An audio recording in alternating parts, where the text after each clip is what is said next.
Good morning to all. Welcome to Syllaba Academic English channel. English is easy.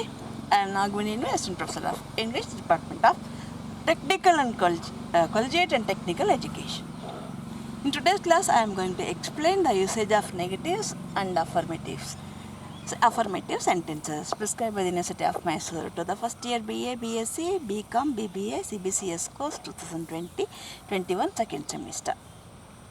Let us know, before going to the negative and affirmative, what's a sentence. Let us know what's a sentence. ವಾಕ್ಯ ಅಂದರೆ ಏನು ಅಂತ ತಿಳ್ಕೊಳ್ಳೋಣ.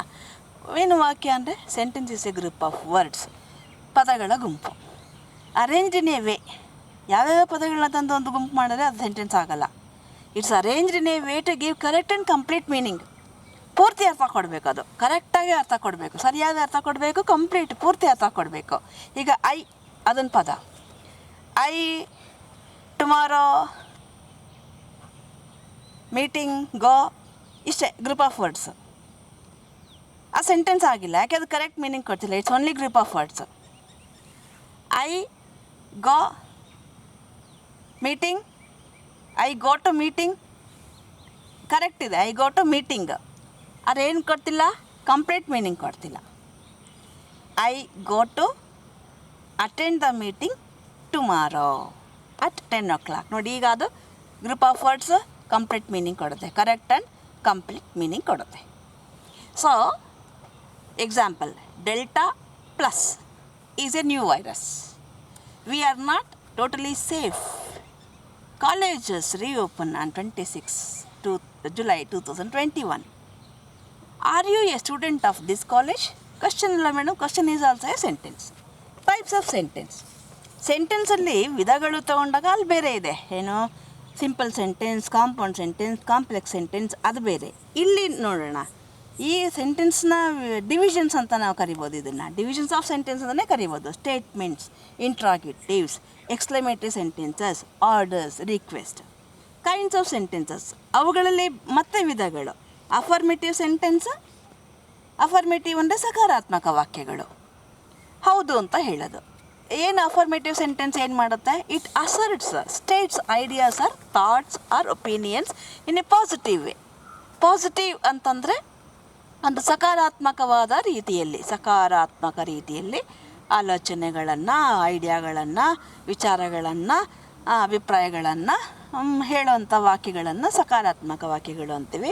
No negative word is used in such sentences. ಯಾವುದೇ ನಕಾರಾತ್ಮಕ, no, neither, ನಾರನ್ನ ಪದಗಳನ್ನು ಅಲ್ಲಿ ಬಳಸೋದಿಲ್ಲ. And they usually end with full stop. ಸ್ಟೇಟ್ಮೆಂಟ್ಸಲ್ಲಿ ನೆಗೆಟಿವ್ ನೋಡೋಣ. Negative affirmative, negative. ಅದು ಕ್ವಶನ್ ಅಂದರೆ ಕ್ವಶನ್ ಮಾರ್ಕಲ್ಲಿ ಎಂಡ್ ಆಗುತ್ತೆ. ಅಫರ್ಮೇಟಿವ್ ಕ್ವಶನ್ ಆದರೆ ನಾಟ್ ಇರಲ್ಲ ಅಷ್ಟೇ, ಕ್ವಶನಲ್ಲಿ ಎಂಡ್ ಆಗುತ್ತೆ. ನೆಗೆಟಿವ್ ಆದರೆ ನಾಟ್ ಇರುತ್ತೆ, ಕ್ವಶನಲ್ಲಿ ಎಂಡ್ ಆಗುತ್ತೆ. That is also a sentence. Negative sentence negate ಇಲ್ಲ ಅನ್ನೋದು. States ideas or thoughts or opinions in a negative way. ಒಂದು ಆಲೋಚನೆ, ಒಂದು ವಿಚಾರ, ಒಂದು ಅಭಿಪ್ರಾಯವನ್ನು ನೆಗೆಟಿವ್, ನಕಾರಾತ್ಮಕವಾಗಿ ಹೇಳುವಂಥ ವಾಕ್ಯಗಳು. In these sentences no or not or any other negative word such as never. ಈ ವಾಕ್ಯಗಳಲ್ಲಿ ನೋ ಇರ್ಬೋದು, ನಾಟ್ ಇರ್ಬೋದು, ಅಥವಾ ಎನಿ ಅದರ್ ಬೇರೆ ನಕಾರಾತ್ಮಕ ಆಲೋಚನೆಯನ್ನು ವ್ಯಕ್ತಪಡಿಸ್ತಕ್ಕಂಥ ಪದಗಳು. ನೆವರ್, ಎಂದಿಗೂ ಇಲ್ಲ, ನೈದರ್ ಇಲ್ಲ, ನಾರ್ ಇಲ್ಲ, ಈ ರೀತಿಯ ಪದಗಳು ಕೂಡ ಇರ್ಬೋದಲ್ಲಿ. ಈಗ ನೋಡೋಣ ಸ್ಟೇಟ್ಮೆಂಟ್ಸ್. ಹೇಗೆ ನಾವು ಸ್ಟೇಟ್ಮೆಂಟ್ಸನ್ನು ಅಫರ್ಮೇಟಿವ್ ಆ್ಯಂಡ್ ನೆಗೆಟಿವ್ ಆಗಿ ನಾವು ನೋಡ್ಬೋದು ಅಂತ ನೋಡೋಣ. ಈಗ ಸ್ಟೇಟ್ಮೆಂಟ್ಸು ಹೇಳಿಕೆಗಳು ಅಂತಷ್ಟೇ.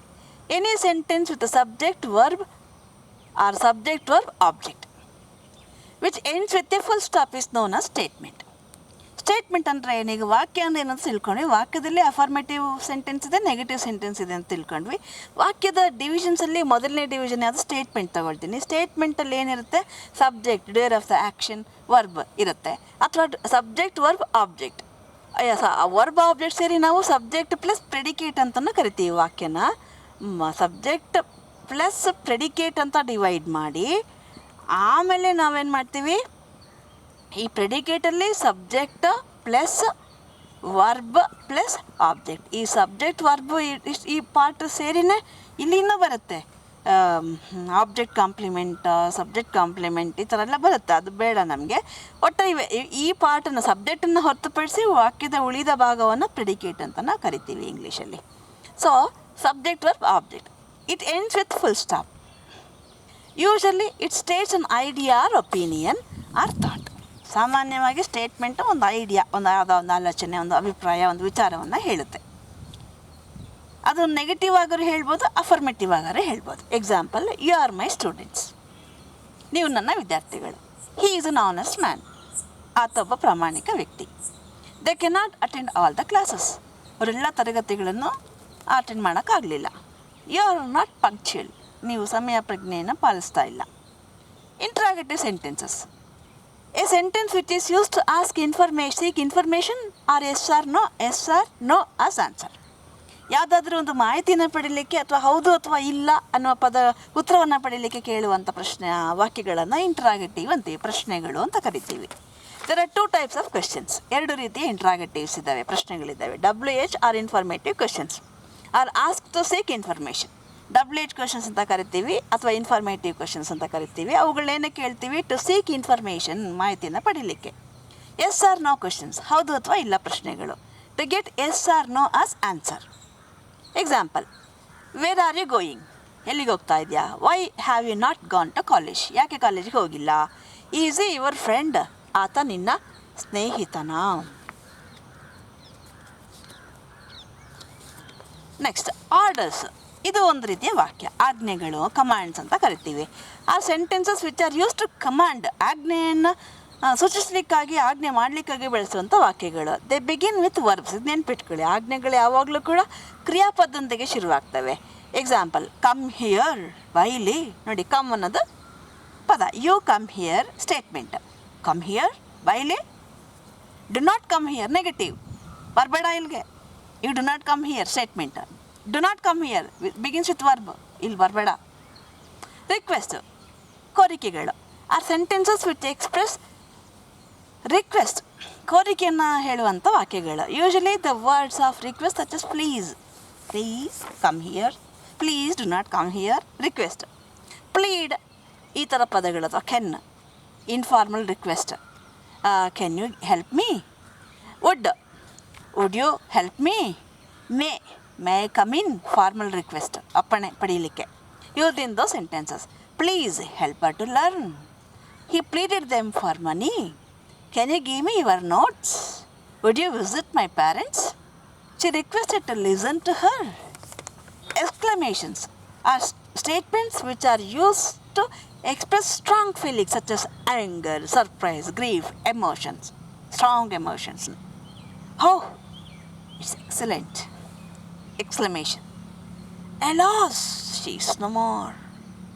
What an idea! Are you not a cheat? Have you not vaccinated yet? Usage of negatives. ನೋಡೋಣ ಈಗ ನೆಗೆಟಿವ್ಸ್ನ ಹೇಗೆ ಚೇಂಜ್ ಮಾಡೋದು ವಾಕ್ಯಗಳನ್ನು. Changing affirmative sentences into negative sentences. ಇದು ನಿಮಗೆ ಪರೀಕ್ಷೆಯಲ್ಲಿ ಕೇಳ್ತೀವಿ. ಅದು ನಾನು ನಿಮಗೆ ಒಂದು ಪರಿಚಯ ಮಾಡಿಕೊಟ್ಟಿದ್ದು. ಸೆಂಟೆನ್ಸ್ ಅಂದರೆ ಏನು, ಯಾವ ರೀತಿಯ ವಾಕ್ಯಗಳು ನಿಮಗೆ ಕೇಳ್ಬೋದು ಅಂತ. Changing affirmative sentences into negative sentences. Affirmative ಅಂತ ಹೇಳಿದ್ದೀನಿ, ಸಕಾರಾತ್ಮಕ, ಅಲ್ಲಿ ನಾಟಿರಲ್ಲ ಅಂತ. By using no or not. ನೀವು ಹೇಗೆ ಅಫರ್ಮೇಟಿವ್ ಸೆಂಟೆನ್ಸನ್ನು ನೆಗೆಟಿವ್ ಮಾಡ್ತೀರಿ? ನೋ, ಅಫರ್ಮೇಟಿವ್ ಸೆಂಟೆನ್ಸಲ್ಲಿ ನೋ ಆರ್ ನಾಟ್ ಇರಲ್ಲ. You have to use no or not. ಏನು ಮಾಡಬೇಕು ಅದಕ್ಕೆ?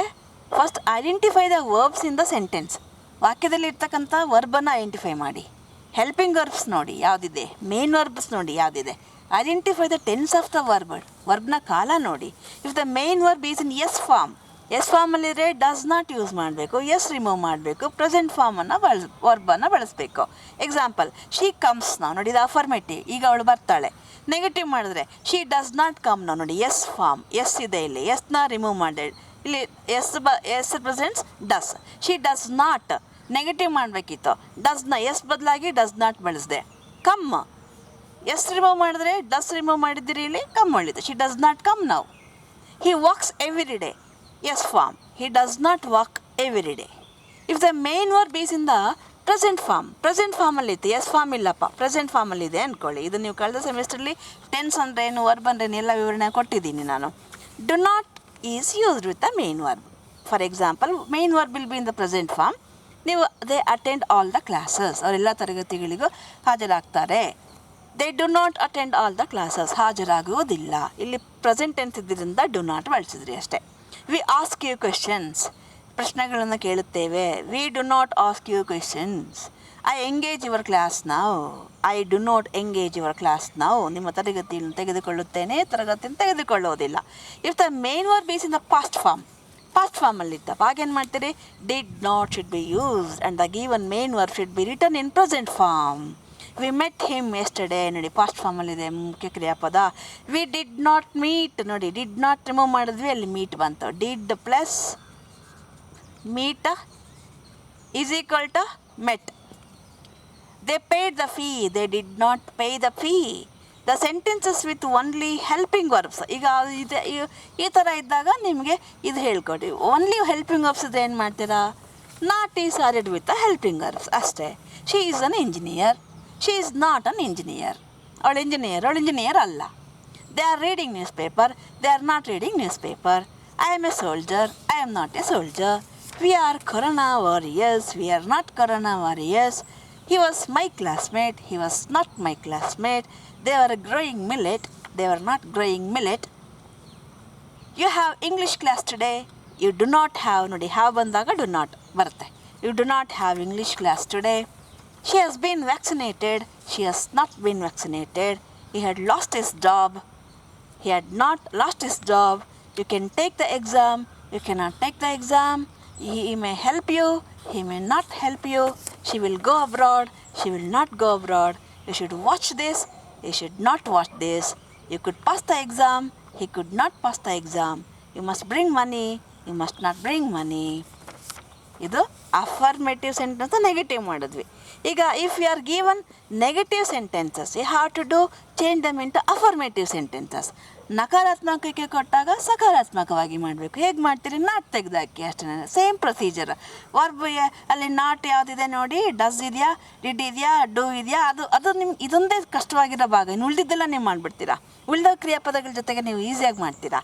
Identify the verbs in the sentence. First ಕ್ರಿಯಾಪದನ ಗುರುಸಿ, ಟೆನ್ಸ್ನ ಅಬ್ಸರ್ವ್ ಮಾಡಿ. Remove the negative words with the verb or negative words in the sentence. For example, he does not attend the class. You see, does not. Does means what? Yes. ಈ ಎಸ್ಸನ್ನು ಎಲ್ಲಿ ಹಾಕಬೇಕು? ನೀವು ಸಕಾರಾತ್ಮಕ ಮಾಡುವಾಗ ಅಟೆಂಡ್ಗೆ ಆಗಬೇಕು. he attends the class. ಅವನು ತರಗತಿಗಳಿಗೆ ಹಾಜರಾಗುವುದಿಲ್ಲ, ಅವನು ಹಾಜರಾಗುತ್ತಾನೆ ಅಷ್ಟೇ. she does not wear mask. You see, does ಇದೆ, ಎಸ್. ಸೊ ಇಲ್ಲಿ ಈ ಎಸ್ಸನ್ನು ಯಾವುದಕ್ಕೆ? ವೇರ್ಗೆ, ಕ್ರಿಯಾಪದಕ್ಕೆ ಹಾಕಬೇಕು ಸಕಾರಾತ್ಮಕ ಮಾಡಿದಾಗ. she wears mask. we do not get vaccines. ಇಲ್ಲಿ ಡೂ ಇದೆ, ನಮಗೆ ಡೂ ಬೇಡ, ನಾಟು ಬೇಡ. we get vaccines. they do not go home now, they go home now. they are not farmers. ನೋಡಿ ಇದು ಕೊಟ್ಟರೆ ಸುಲಭ ನಿಮಗೆ. ಈ ಸೆಂಟೆನ್ಸಸ್ ಡೂ ಡಸ್ ಡ್ಯೂ ಸ್ವಲ್ಪ ಕಷ್ಟ. they are not farmers, they are farmers. Not ತೆಗಿತೀರಿ ಅಷ್ಟೇ. we are not working hard, we are working hard. they were not my friends, they were my friends. we have not taken vaccine, we have taken vaccine. they should not come here, they should come here. we cannot contact all of you, we can contact all of you. It may not rain today, it may rain today. they will not take action, they will take action. It's neither a tree nor a stone. ನೋಡಿ, neither a tree nor a stone ಬಂದ್ಬಿಡ್ತು. It is either. ನೈದರ್ಗೆ affirmative ಯಾವುದು? Either ಅಷ್ಟೇ. It is neither a tree ನಾರ್ಗೆ ಯಾವುದು affirmative? R. ಒಂದು ವೇಳೆ never ಕೊಟ್ಟರು ಅಂತ ಇಟ್ಕೊಳ್ಳಿ. ನೆವರ್ ಕೊಟ್ಟರೆ ನೆವರ್ಗೆ ಅಫರ್ಮೇಟಿವ್ ವರ್ಡ್ ಯಾವುದು? ಎವರ್. ಅಣ್ಣವ್ರದ್ದು ಹಾಡು, ಎಂದೆಂದು ನಿನ್ನನ್ನು ಮರೆತು ನಾನಿರಲಾರೆ. ಎಂದೆಂದು ಅದಕ್ಕೆ ಎವರ್. ನೆವರ್ ಎಂದಿಗೂ ಇಲ್ಲ, ಎಂದೆಂದಿಗೂ ಎಂದೆಂದಿಗೂ ಇಲ್ಲ. ಈ ರೀತಿ ನಾವು ಒಂದು ಅಫರ್ಮೇಟಿವ್ ನೆವರ್ ಕೊಟ್ಟರೆ ಎವರ್ ಆಗ್ತೀವಿ ಅಷ್ಟೇ. ಸೊ ಐ ಡಿಡ್ ನಾಟ್ ಕೊಟ್ಟರೆ ಮೇಡಮ್ ಈ ಥರ, I came, I did not come. I did not come ಇಲ್ಲಿ ಯಾವುದನ್ನು ಉದಾಹರಣೆ ತಗೊಂಡಿಲ್ಲ ನೋಡಿ. Did not come. ಡಿಡ್ ಅರ್ಥ ಏನೋ, ಇದು ಪಾಸ್ಟ್ ಟೆನ್ಸ್ ಅಂತ ಅರ್ಥ. ನಾಟ್ ನಮಗೆ ಬೇಡ. ಸೊ ಏನು ಮಾಡ್ತೀರಿ? ಐ ಕೇಮ್ ಅಷ್ಟೇ. ನಾನು ಬಂದಿರಲಿಲ್ಲ, ನಾನು ಬಂದೆ. ನಾನು ಬಂದಿಲ್ಲ, ನಾನು ಬಂದೆ. I came, I saw. ನೋಡಿದ್ದೀರಾ ಸಿನಿಮಾ? ಕಲ್ಪನಾ ಅವ್ರದ್ದು ಶರಪಂಜರ ಸಿನಿಮಾ. ಅಲ್ಲಿ ಚೆನ್ನಾಗಿದೆ ನೋಡಿ. So in this way I think I have understood the explanation of this grammar topic. If you have any question or query, post in the comment box. There are so many exercises in your textbook. You solve all the questions in the textbook. Take care. Bye.